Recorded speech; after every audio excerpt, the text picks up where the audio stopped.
Монголын талаас цагаан хэрмийн гитлэхэн дулдах командад Лодонгийн Дандарбаатарын удирдсан 5 дугаар морд дивиз багтаж байлаа.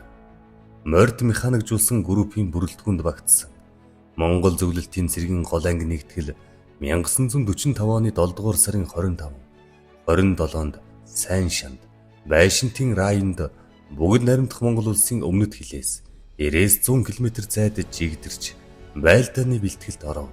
Манай зэвсэгт хүчний бүрэлдэхүүнд багтаж байсан өөр байгалийн фронтын өмнөд бүлэг давшилтынхан гол зохилтыг Тамсаг булгийн районоос их хянганы нурууг давж Чанчуу мөгдөнгийн чиглэлээр хийж фронтын бусад хүчтэй хамтран Кавантууны армийг Манжуурын төв хэсэгт бүслэн бод зохих үүрэг хүлээсэн аж.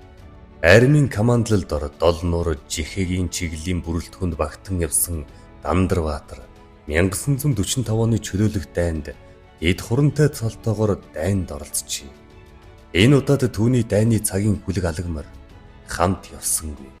Дандарбаатар Эрдэнэт сайн хүлгийнхин тухай зэрэгцэн яваа нөхдөөн ийн хуучилсан байдаг.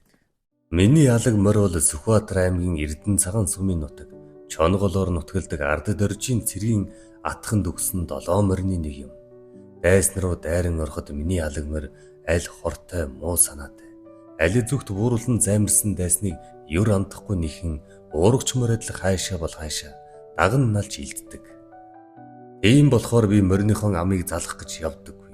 Гагцгүй сэлмийн эрчийг чангалан дайсны толгойг алдалгүй завчих үүрэг хүлээдэг байлаа. Олон ч тулаанд үнэнч хүлэг минь байж эзнийхийн бодолтой гүн холбогдсон хэвдэх цагтаан хэвдэж, өнхрөх цагтаан өнхөрж, өндийх цагтаан өндийж явсан гарамгай сайхан хүлэг минь химэн ярьж явсан аж. Харин дайчин нөхдийнх нь ярих нь Дандарбаатар алаг мортойгон 7 давхар саадан дээгүр харайж хурдаран явж явахтан газараас малгай шүр. Алаг морийг далан дээр нь 3 алгадахад давхиж явснаа буудуулсан юм шиг налаад авчна. Нууц газар тэрийдл хөвтүүлчгээд эзнэн ирэхээс нааш босохгүй. Дандар мориныхон хоёр тал руу дөрөөндөн чирэгдэн яваа юм шиг тэгндэг. Ингэж хичнээн л бол хичнээн удаан хугацаагаар явдаг байсан гэдгийг тэд хожим дурсжээ. Чөлөөлөх дайны дараа энэ морины сураг гарсан. Өвөөгийн мань үнэнч хүлэг алагмар 1945 оны дайнд хянганы нурууг давах үедэн хавцал руу унаж осолцсон юм билээ. Түүнийг Дандарбаатарын цэргийн нөхөр дайны жилүүдэд хороо дивиз командалж явсан хурандаа од сүрэн нь хянганы нуруунд ёс төртөөр оршуулсан тухай мэдээ Дандарбаатарт ирсэн байдаг. Алаг мориноос болж Дандарбаатар 3-таа уйлж байсан гинэ. Нэг нь халахын голын дайны үед мориныхон чихийг сэт буудуулж хаад харамсан нулим сунгаж зогссон бол нөгөө нь халахын голын дайн дууссаны дараа 6 дугаар морд дивиз цэргийн алба хааж буй зундууд морион захиж үлдээхтэн их оронд минь хамгалан цаг ирлээ. Сайн хүлэг минь төмөн агтандаа нийлж амардаа гэд толгой хондлог нь илбээ тавихтан хоолойн зангирж дүүдэнд нь нулимс дүүрч байсан гэдэг. Эцэст нь алаг морин хавцал руу унаж осолцсон мэдээг дуулаад нэгэн удаа нулимс унасан тэр юм билээ.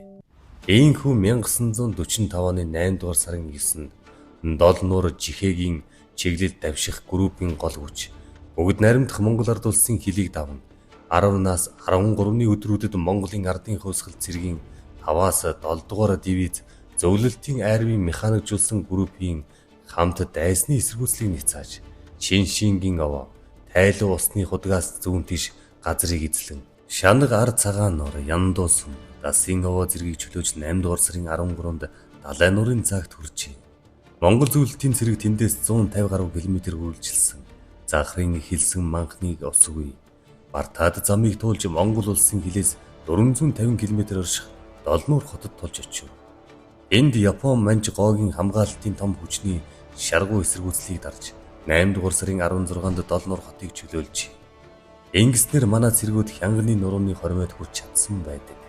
Долнуурын чиглэлд явсан морин ангиудын давшилт олон хоногийн үргэлжилсэн их бороотой дарж борооны улмаас үерсэн ширүүн урсгалд Шанданхи, Луванхи мөрний хүндийг туулах өндгөн бэрхшээлтэй нүүр дол. Эднийг ин үргэлжилж явхад урд талд нь хүч нэмэгдүүлсэн тэргүүний отрядууд ажиллаж чухлад аваа нарийн хавцлуудыг эзлэн авах зорилгоор тагнуул дуршуулын үүрэг гүйцэтгэнэ. Урт замын дурш хоол дижээл дутагдсанаас олон агт морд жагсаалаас гарч Замын хүнд бэрхэд дахгүй морд улдаж үлдсээр байв. Энэ бүхнээс шалтгаалan давшилтын хурд саарсан ч дайчид зорьсон газар нь хүрсэн юм. Захрын их хэлсэн зүйлийг өдөр шөнөгүй туулж ирсэн Монгол зөвлөлтийн цэргүүдийг долоо нуурын гудамжаар орж ирэхэд сэвсээ төдий салхиндж улаан тоос хадаж байдаг эртний дол нуур хот мордын хөлөөр боссон улаан тоосонд өвч хучигдж байв. Олон жил Япончуудын дарлалд байсан энэ хот өлсгөлөн бүдүүлгийн төлд нэрвдэж салхин зүгээс өгсөн нохой өгтөл хүүр цэгийн ээлжирсэн үнэр хангална. Удамжны хоёр талаар игнэн зогссон уранхай цорхой хувцас эгэлдэрлэгсэн хүмүүс ийн сүрдэж агсаалаар орж ирж байгаа цэргүүд аврагчид эсвэл алан хядагчид аль нь болохыг эс мэдэн эргэлзэж зогссон гэдэг. Ийм байдалд хүрэн өлсгөлэн ядуугийн төлд очисон хүмүүсийг хараад Дандарбаатар Япончуудыг зүхэж яв.